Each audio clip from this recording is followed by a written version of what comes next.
देखो गोटे कथा आप सदाबले जानते ओडिशा एभली पूर्वतन कलिंग उत्कल आपण आमर ये सदाबले शांतिपूर्ण सहवस्थान रही आपण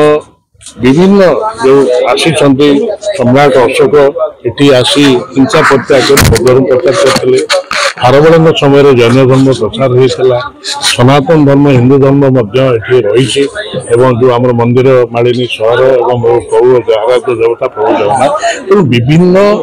धर्मावलंबी माने विभिन्न मतवाद विश्वास रखुवा लोक मैंने सदाबले शांतिपूर्ण सहस्थान रही आपण निजे देखु जे जिते कौटि ना कौटि कि लोक मन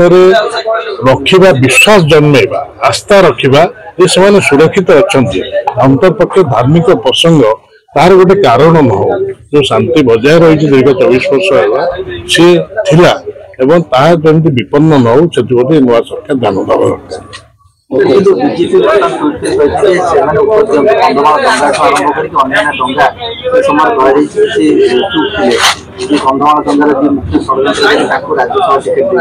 आम सरकार एक्शन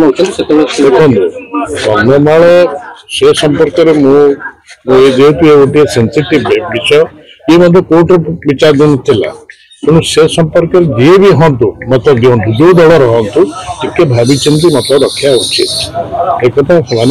स्पष्ट करने चाहूँगी एवं अंतरपक्षे एक कौन गोटे प्रसंग करी पुणी जो शांतिपूर्ण सद्भाव रही उत्तेजना सृष्टि करा से जो अन्य क्षांत हो।